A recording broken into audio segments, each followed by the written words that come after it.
Hey everybody, Zyle here, and we're back with another video featuring cooling not included gameplay. This is my hard survival all challenge run. My previous two videos, I went over all that. I'm not going to go over it again. Last video was a little long for sure, and I want to do more updates more frequently and not make them quite as long. So we've only been about 30-40 cycles since maybe 50 cycles since the last update, and there's been some problems, of course, and that always happens in this game. If you let stuff run long enough while you're doing other things, one system will lead to a further shutdown. But anyways, before we get into it, one suggestion from a user on Reddit was to put in a nature reserve, which I really had never bothered with nature reserves or looked much into them, despite that I like high morale. And after that suggestion, I was like, yeah, you know what does it do? Well, it gives 6 morale. Well, that's a lot. And they get that every day because I've put the nature reserve, as we can see, right here in their long condo shaft. So they're all going in and out of here every single day. So they're all getting that buff to their morale. So that's good. Now, unfortunately, because I hadn't planned it this way, I couldn't use natural tiles. I had to exploit my way into having some tiles set up for 4 plants because they have to be in natural tiles. The way I did this was quite simple, just in case anyone's curious or doesn't know how. I'll just draw it up here in space. It's very simple. You just simply take a tile formation like this, not that, and then you drop a mechanical door from whatever material you would like to have the natural tile to end up being. You let them build all this.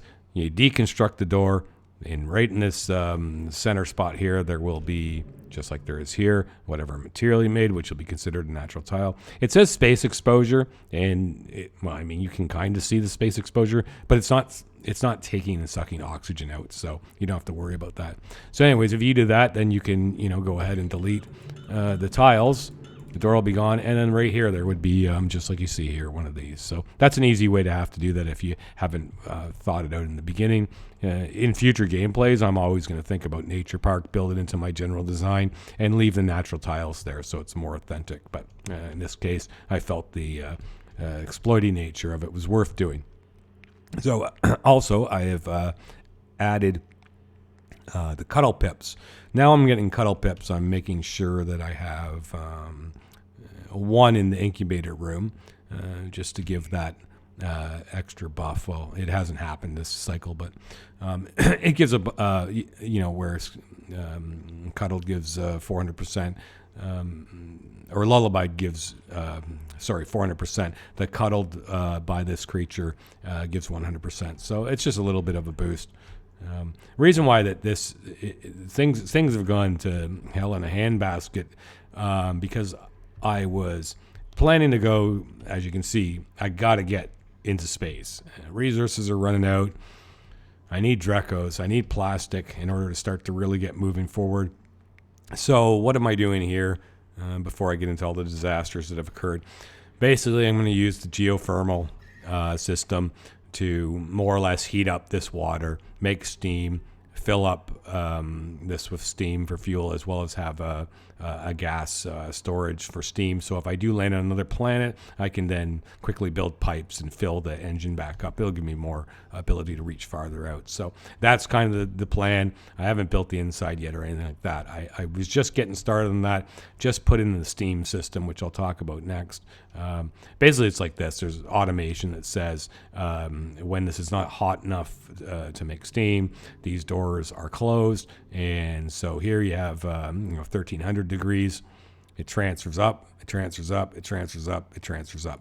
It's slow without having diamond. I have to use metal. It's slower, but it doesn't matter. I've got time. I will make steam. I will fill the rockets. We will get out of here. The automation system is pretty basic. It's just, deciding if water should go in to a certain amount, if the temperature's high enough to start the pump going to move the steam out. And if it detects steam as well, right? So then all this just works together, and we'll make it so that this will turn into steam, and it will pump out through insulated pipes into my rocket. So, and then a master switch as well. I use all AND gates everywhere for this stuff so that I can master switch it off and on and have control over it. Of course, standard airlock. If I need to get in, I can just pop this tile, and move on in. So that was my solution to steam. Unfortunately, the go over problem number one. While I was orchestrating this, and as always happens, you get focused on something, and then all of a sudden you go back and look at your base, and you're like, why is all the power out?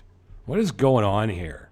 What is happening? Where's all the oxygen gone, right? Because something has broken or run out or whatever. As I expected and mentioned in my previous videos, is that I did not believe that my cold salt slush geyser, which has to, for this mixing system, talked about in the last video, it's going to take a lot more cold than hot into the mixing to get to the 20 degrees I want, okay? So I knew that with feeding all the bathrooms, and the reason I feed all these bathrooms because it feeds the arbor trees. So water is going into that system. Water is going into the water jugs, which I need to replace out for something different, but that's just what I'm using now. And water needs to go into the incubator system. And, there's probably better ways, as people had mentioned on Reddit, to do this whole cooling versus heat type system. And yes, there is, but it's not how I designed it. And I didn't design this for long term. By no means is this supposed to be held up forever and running my base. Okay, I knew that what it was going to do was get me to about the point that I could get online with rockets, and I would have to redesign this based on higher requirements of water needed and cooling and so on. Once I get aquatuner and a steam turbine, which means I need to get the plastic and I need to be able to make enough steel. Once I can get there, then I can start to replan all this so it's going to go all through a normal cooling system. But this has been working for now, and it's going to have to work for some time being. So what has happened is, because this geyser has shut down, and it's not going to be active for another 32 cycles. I can't wait that long. That's a long time. Stuff is going to go bad very quickly. I need water. I need to get my oxygen system back online, because my oxygen system is what produces my power. And so everything is ground to a halt. And I thought this is an excellent time to make a video to show, because normally what I would do probably is sit here and fix everything, get everything back looking perfect and running. But I thought that this video would be a good one to look at the dilemma I'm in, and then talk about solutions that I plan to make, which I may even do in this video. I don't want to make the videos too long. I'd rather make more than them be too long, but I'll record and edit later and see what we come up with.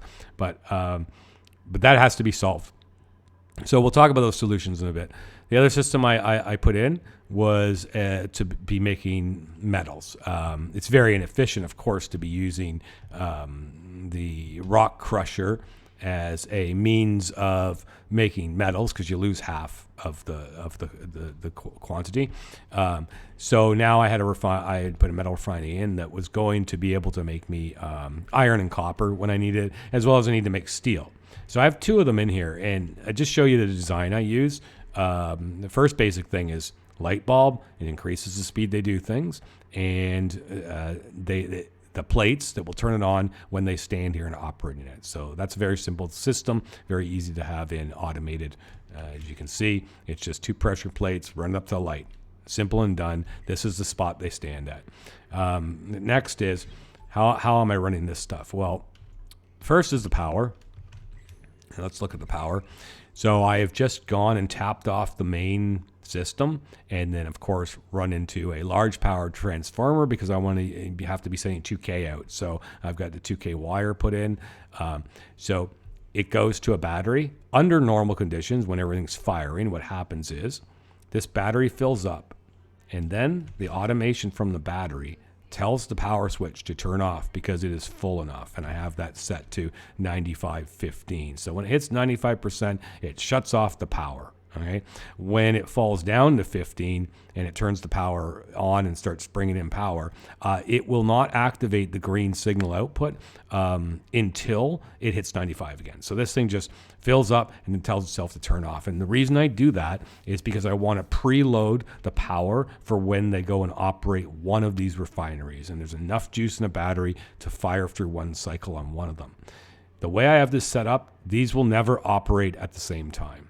And there's a couple reasons for that, but primarily is, again, to front load the power. I don't want these to just activate and then to be pulling on the general system, because sometimes it becomes too much and you can wind the system down into a position where the batteries get too low, etc. So this is just parceling it out a little bit more convenient. I'm sure there's other ways that it can be done. All this, there's other ways that can be done, but this is the method that I came up with to use, and I like it, and it works, and I don't have to really pay attention to it.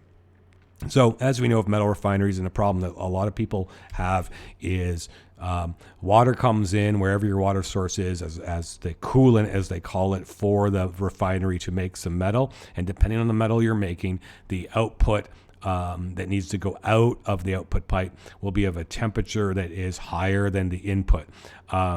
So the water I had been sending in was fairly hot. I was bringing it out from the general, sorry, it's not coming from there, from the general output of water, and it was at 20 degrees.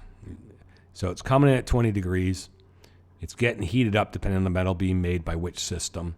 And the main one is steel. This is a steel one, and steel takes that 20 degree water and hops it up quite a bit. Now, you can't see because the system's down, but it's still, when it comes heated up, it's not above 95. So it doesn't burst pipes, and that's making steel. And that's the biggest fear. A lot of people have problems with that, where they run the waters in or whatever, and suddenly they get burst pipes. And a couple things that are really important is you got to be sure that the temperature going in is consistent, and you got to know how much it's going to add. So again, 20 degree water works for steel, and it won't come out bursting pipes.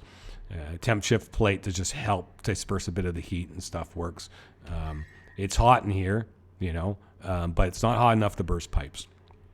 So the way I have it set up then is, so I know that the water coming out of each one of these is going to be not too hot to burst a pipe, but then the water is from both systems ends up going out and then into the electrolyzers, because I'd rather use the hot water into the electrolyzers than anything else. Yes, I probably should insulate all these pipes, but at this point, those are fine tunings and things I tend to do once I got something working, and then I want to make it more efficient and refine it. So I will get around to updating some of the piping where I think it needs to be insulated or even radiant, depending on what the need calls for. So what happens here is that I don't want both of them running at the same time. The outflow is a little bit slow, of course, to empty one of these. And with both of them going, the water gets jammed up and so on. I just want one to go and then the other to go. So this one I use for iron and copper. This one I use for steel. And they can't operate at the same time.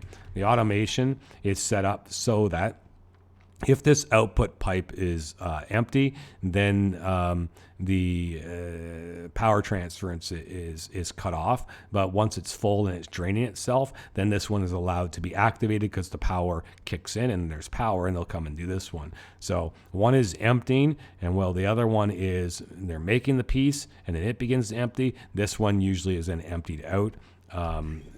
You can see it comes out here, up here, and away it goes. Same thing here, right? So they just don't run at the same time, more or less. One goes, and then when it's emptying, the other one goes, and it's filling, getting ready. And then this one starts filling up and while it's emptying, and it just works where they'll do one, they'll do the other, they'll do one, the other. It's very controlled. And the power switch is what here hooked up to the automation is what will allow this to happen. So that's the system I use. It works really well. I don't have to power up. If I have to power up later, I'll probably show how it works so that everyone can see that I'm not just making stuff up. But yeah, it's good system overall. So those are the new things I added. I added the nature reserve. based on someone's suggestion, and I started getting the metal refinery, and I started to think about, I'm going to make steam, and I started building my rocket so that we can get to space. Again, the first target is a Dreco. I really need plastic, and I need a Dreco farm. So now the other thing to talk about is there's been an update today, which is awesome, and they've added I don't forget where. Yeah, they have added these critter condos, which boost critter happiness. And apparently, from what I've been reading, now a ranch can support 12 creatures with one of these, and they'll still be happy and similar like they are now. So I believe that means now that if I change things in this layout around a bit, I am going to be able to have 12 pips in here. And that's good, because I would like to be, at this point in the game, without the Drecos to add to the meat, I would like to be producing more meat. And we still need to farm a lot of meal lice. And about 30 cycles ago, a disaster struck. I had worked out all the calculations about how much meat we were producing off 7 farms, along with the mealwood and the number of dupes, and I determined that I could get rid of 5 or 6 of these off each farm, reducing the amount of work and dirt being used, because my dirt is slowly dropping, and I'd like it to get to be sustainable, and the only way is to get off this. This is a very big dirt eater. So I had just thought, oh, well, I'm making enough meat, and I worked the math out on Ani calculator as to how many of these I needed to supplement it, and I could reduce 6. So I reduced 6 off each. Okay, so that was fine, and it was working great. We were having no food issues until a phenomenon known as a death wave in your farms occurs. So this is something that a lot of people probably are not really aware of or understand. Anyone who's played City Skylines and built large cities quickly knows what death waves are. They're something that happen to your systems much later after you've built them, and they cause huge problems. But in Oxygen Not Included, a farm death wave can put you into a starvation crisis, and it might take you a while to figure out why you're in that starvation crisis. So to understand that, realize, look here, 8's in here, 6 in here, 7 in here, 5 in here, 7 here, 8, and 7. So what has happened? How have I suddenly lost so many pips? Are they getting hungry and dying? No, the trees are fine. What's happened is, when you're filling a series of farms up, you build them all, you got a couple pips, eggs get laid, they hatch in the incubators, you start populating, and it compounds itself, okay? So you get into a state where all of a sudden you are aggressively adding pips to the final stages. You're filling those last farms up, etc., right? And you might even be tempted to, oh, there's some eggs up here, and I don't want them to meet, and you'll wrangle them and put them into the farm you need, because you're thinking, I got to get all my farms full so then I can start maxing out the meat production. You know, what this does is that around that point, when you're finishing off the farm, in about 100 cycles, you're going to hit a death wave, because the pips were populating in too fast, and they all have similar ages. So like the last 20 are very close together in age, and they die then exactly 100 cycles after they were born. And so what happens is you get a period where rather than one dies here and then one dies here and so on, and you're replacing them nice and steadily, all of a sudden within a matter of 10 cycles, you might have 6, 7, 8 of them have died and been turned into meat. And then if you're not paying attention to it, your food system has now producing less than it was before.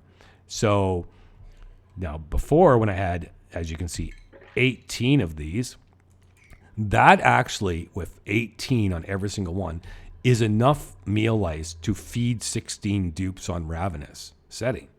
So I don't even need the barbecue. But when I took enough of these away and brought it to the mathematical baseline requirement, and under all ideal conditions, if everything was happening in a very efficient manner, yes, the food would keep up and be just slightly more than is required.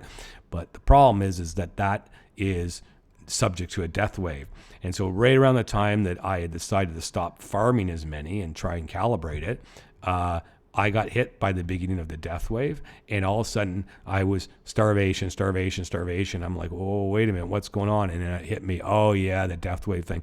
You need to have about 3 to maybe 4 generations of that cycling, so 300 to 400 cycles of farms going before it all kind of stabilizes and the population is dying at a staggered rate, so that you don't get 4 of them die within 7 cycles or anything like that. You get more like every couple cycles 1 dies and it gets repopulated, or 2 of them are dead and they're getting repopulated by this system, rather than all of a sudden you've faced this meat barbecue deficit. So something to be aware of is about how when you set your farms up, you will be subject to a death wave at some point. And if that's where all your food's coming from, and all of a sudden everyone's starving and the populations inside the farms is lower, well, that's what's going on. So anyhow, so it's just about that. So yeah, so I want to experiment with this new changes, a new update that happened, and get the pet condos in.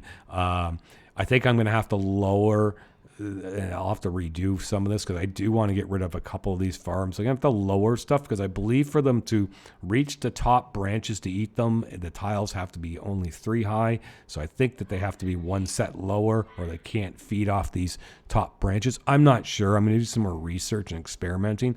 But the point is that these farms are supposed to be able to handle 12. So honestly, I think what I'm going to do, I'm going to keep as many of these going as possible so that no matter what, I don't run out of food. And then I'm going to bring their population count up to 12 and then see if a tree can support 12 and if they're all happy with that new castle added with the changes that came in today's update. So I'll report back on that in a later video. Yeah, I also got, like I say, I have the 1 cuddle pip in here to help out.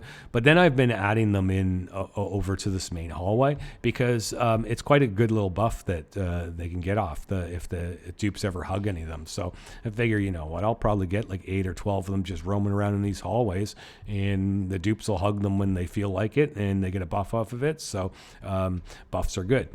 So that's kind of all. I don't think I've changed a whole lot else in the setup from the last video. So how am I going to solve this problem? Okay, well, there's a couple solutions. One would be to actually build an aquatuner cooling system. I would have the power for it. I can make steel. I'm a little short on it though. I only get 735, but I need 1,000 more for other things. Like I need more steel for this rocketry stuff, and that is urgent. It is really urgent for me to start going to space. I can't just immediately run off to another planet. I've got research to do and all that, but it is very urgent to get the space program going. I need steel to build bunker tiles so I can open and close in order to let the rocket in and out. So there's work to be done there, and steel is needed for it. So I don't want to go down the aquatuner route. I know how to set one up, and I know it will work. I need a quick and dirty solution. So the quick and dirty, most easy solution is simple. I change the parameters of this so the hot water starts feeding it. The hot water goes into the system and starts pumping the electrolyzers. And yes, that slowly means the entire temperature is going to start to raise aggressively throughout the base. It's okay though. We can handle that. We don't need these plants alive. Mealwoods are the ones I got to worry about the most. So, but it will get things like really quickly back online. So, I'm going to make that change, and it's quite simple. This next solution is the other planet. Over here, I have a lot of water. This water is 18 degrees, 20 degrees. It is perfect. I need this water. So I need to just get a pump over here. I need to get it up into here and coming out. And that's where I'm going to get the water to get the cooling back online. And I'm going to drain this place and use this water. So that's step 2. There's even more water here, good temperatures. So that's step 2 to get that. It's an immediate, easy solution. I guess send one of my good dupes over here, wire that system in place. The only problem is power. I'm going to need to power that pump, and I don't have a source of power. I guess I could maybe... No, there's no coal on this map, is there? Not really that I can see. Anyways, I don't think coal is the solution. I need to get a quick power system up. There's a couple options there. One, I can go for a more long-term solution and build a half Rodriguez open concept one like I've been doing. And I think that's what I'm going to end up doing. This zone needs oxygen.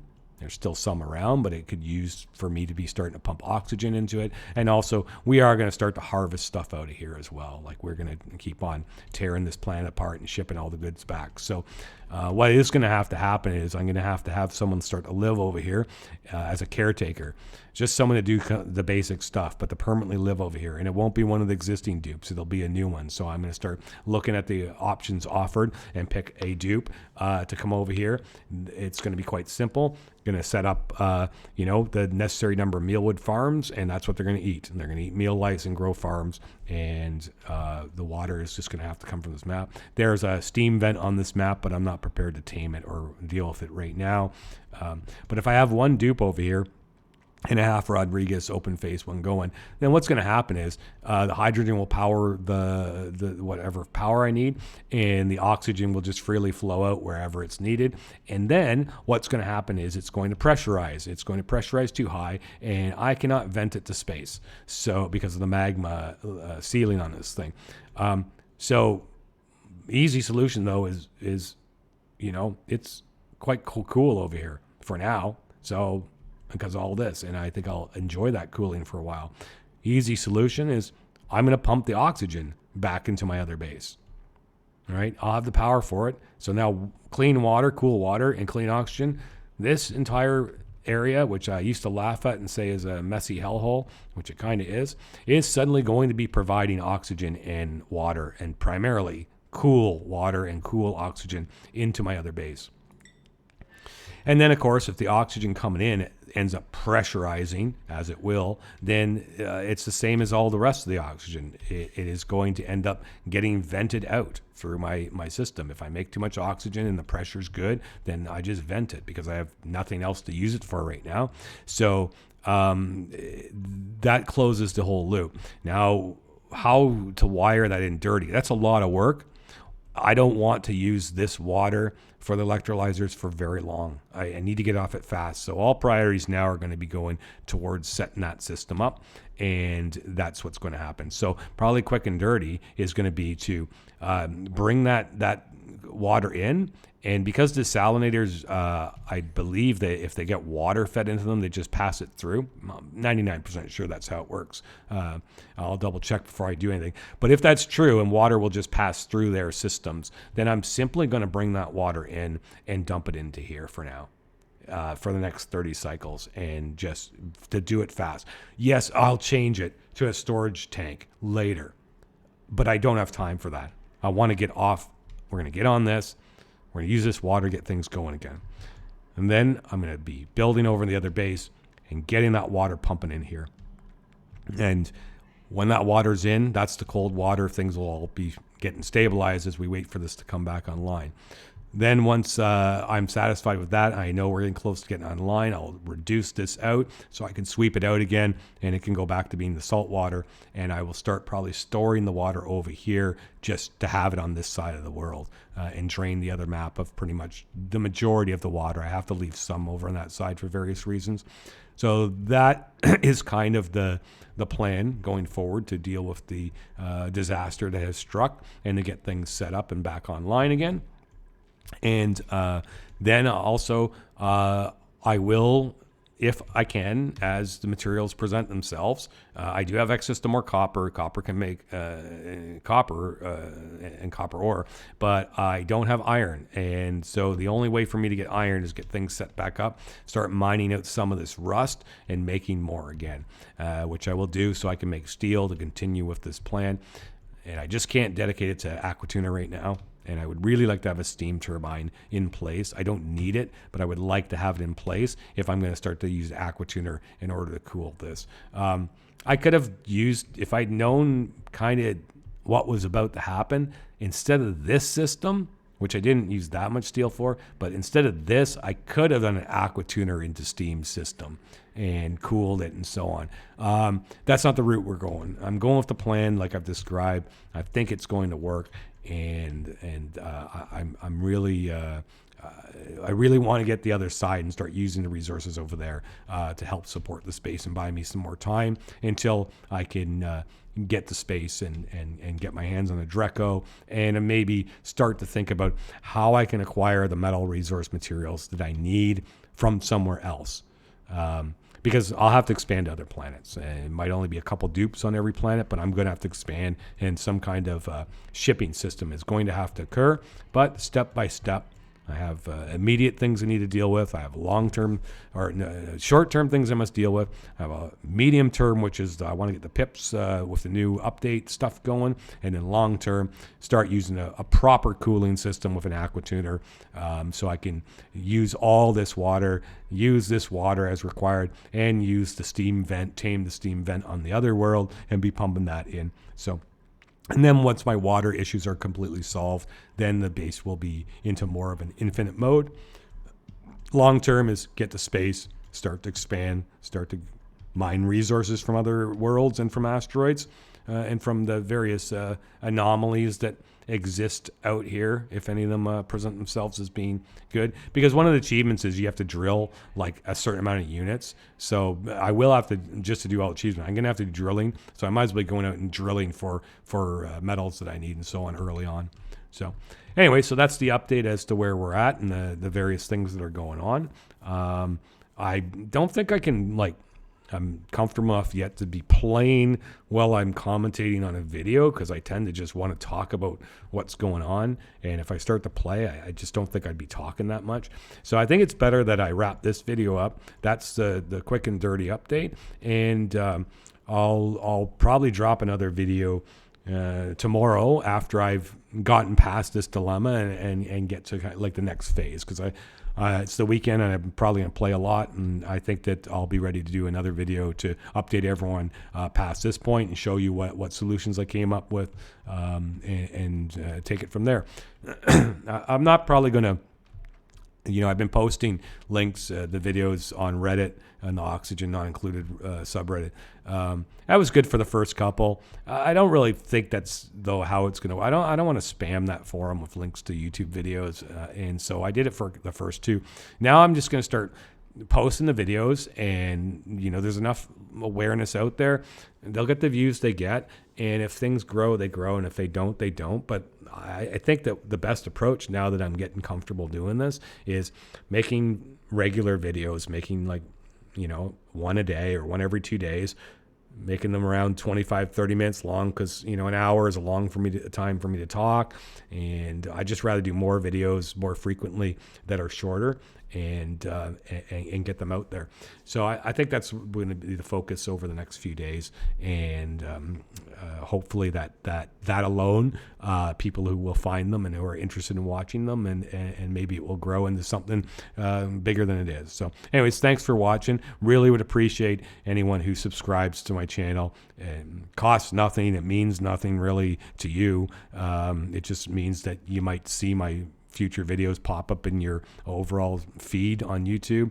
But subscriptions are free. It really will help grow my channel. I have very few subscribers, and hitting the like button.